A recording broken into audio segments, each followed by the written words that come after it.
सूरजवन जंगल में मूसलाधार बारिश हो रही है। एक पेड़ की मोटी डाल पर रानू चिड़िया और उसकी माँ मीनू चिड़िया और पापा टोना चिड़ा बैठे हैं। रानू ठंड और भूख से कांप रही है। आसमान काला है और तेज बूंदें लगातार गिर रही हैं और बिजली गिरने की जोरदार आवाज से पूरा जंगल गूंज रहा है। पापा, मुझे बहुत तेज भूख लग रही है। मैंने कल से एक दाना भी नहीं खाया है और मेरे पंख भीग गए हैं। भूख से मेरे पेट में दर्द हो रहा है और बारिश इतनी तेज, मुझे बहुत डर लग रहा है। शांत रहो रानू बेटा, बस अपनी आंखें बंद कर लो। नीचे बारिश की वजह से दलदल बन गया है और बारिश बहुत तेज है। अगर हम अभी नीचे उतरे तो फंस सकते हैं। हवा इतनी तेज है कि कोई भी पंख टिक नहीं पाएगा। रानू, मेरी बच्ची, तू डर मत। मैं अभी जाकर तुम्हारे लिए खाना लेकर आती हूँ। बस थोड़ा इंतज़ार करो, थोड़ी देर। और हाँ, पंख फैलाकर अपने शरीर को गर्म रखो। बारिश में भीगने से बचो। मम्मा, आप सच में जा रही है इतनी बारिश में?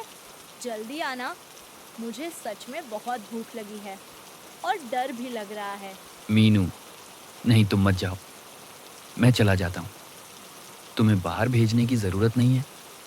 ये बारिश खतरनाक है, पेड़ हिल रहे हैं। तू क्यों जा रही हो? टोना, मैं नहीं मानती। रानू को भूख लगी है और मैं उसकी माँ हूँ। मैं जाऊँगी, बारिश हो या तूफान। अगर मैं अपनी जिम्मेदारी नहीं निभाऊंगी तो ये बच्ची कभी समझ नहीं पाएगी कि माँ क्या होती है। बस सावधान रहना, जल्दी लौट आना। मैं डरता हूँ कि अगर तू लौट कर ना आए तो। रानू, मेरी बच्ची, आंखें बंद कर। मैं जल्दी लौट कर आ जाऊंगी और तब तक टोना तेरे पास रहेंगे। बस मेरा इंतज़ार करना। मीनू चिड़िया अपनी बच्ची के लिए दाना लाने सावधानी से बारिश में उड़ जाती है और कुछ समय बाद बारिश भी रुक जाती है, लेकिन मीनू चिड़िया अभी तक दाना लेकर नहीं आती है। पापा, 3 दिन हो गए, मम्मा अभी तक नहीं आई। क्या क्या अब वो कभी नहीं आएंगी? रानू, मैं भी यही सोच रहा हूँ। हर सुबह आसमान देखता हूँ, हर आवाज़ पर चौंकता हूँ, लेकिन अब लगता है वो वापस नहीं आएगी।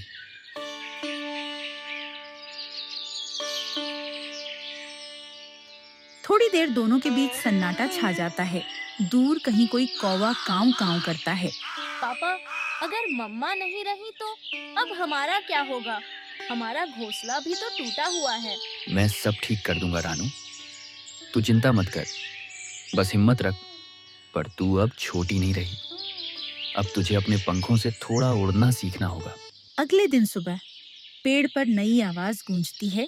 एक चमकीले रंग की चिड़िया उड़कर आती है, लाली। उसकी आंखों में एक चमक है, पर मुस्कान थोड़ी अजीब सी।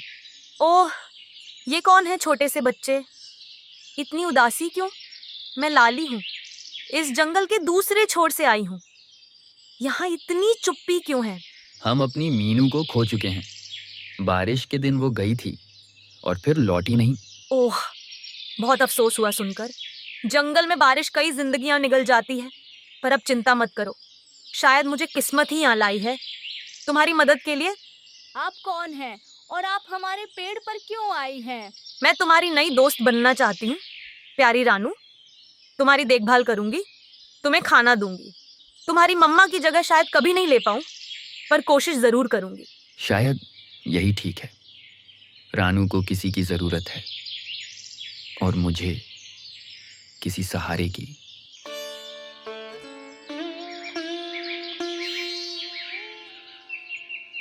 धीरे धीरे दिन बीतते हैं। लाली अब उसी पेड़ पर रहने लगती है।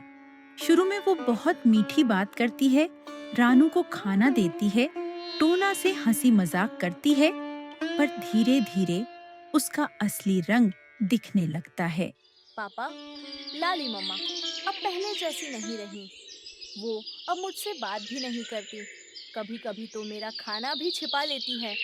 क्या वो सच में हमें पसंद नहीं करती? मुझे भी कुछ अजीब लगता है। उसकी आंखों में कुछ है, जैसे वो कोई राज छिपा रही हो। रात होती है। चांद की रोशनी पेड़ पर पड़ती है। लाली धीरे धीरे उसी दिशा में जाती है जहां मीनू गायब हुई थी। पापा, देखो ना, लाली मम्मा फिर उसी तरफ जा रही है। वो वही जगह जहां से मम्मा गई थी।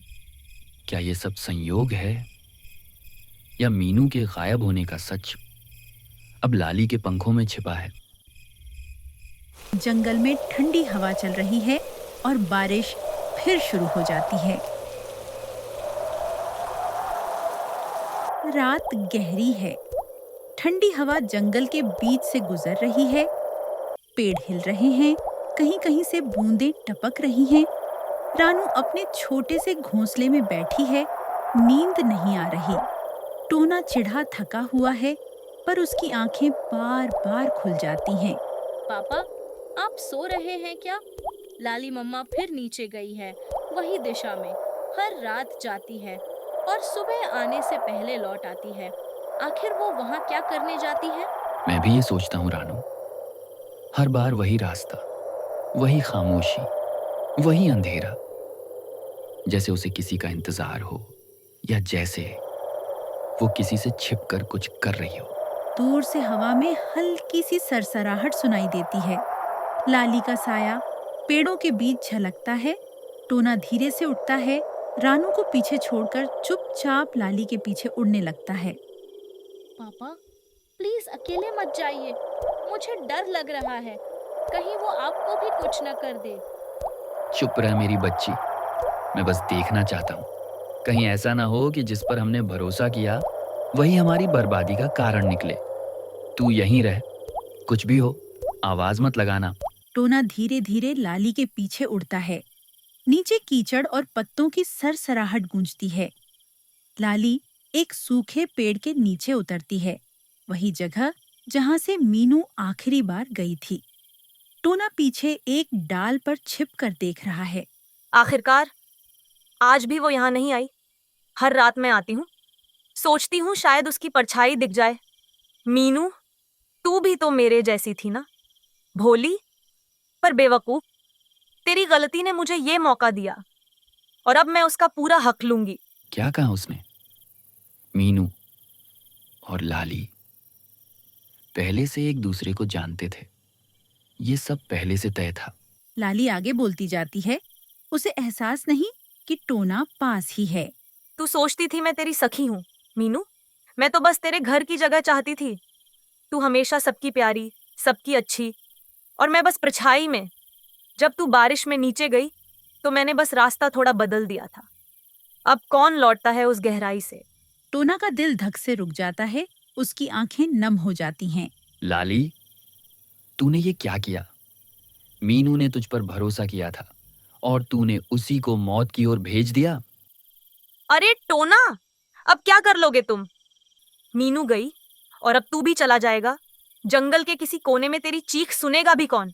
मेरी मौत से पहले मैं ये सच रानू तक जरूर पहुंचाऊंगा। वो जानेगी कि उसकी माँ कैसे गई।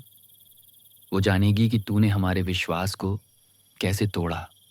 दोनों हवा में भिड़ते हैं, पत्ते उड़ते हैं, पेड़ हिलता है और आसमान में फिर बिजली गिरने की जोरदार आवाज आती है। रात अभी बाकी है। चांद आधा बादलों के पीछे छिपा है। ठंडी हवा बह रही है। रानू आसमान में ऊंचाई पर उड़ रही है। उसके पंख भीग चुके हैं, पर उसकी आंखें तेज हैं। नीचे जंगल सोया है और दूर लाली धीरे धीरे उसी दिशा में उड़ती दिखती है। कितनी रातें बीत गईं।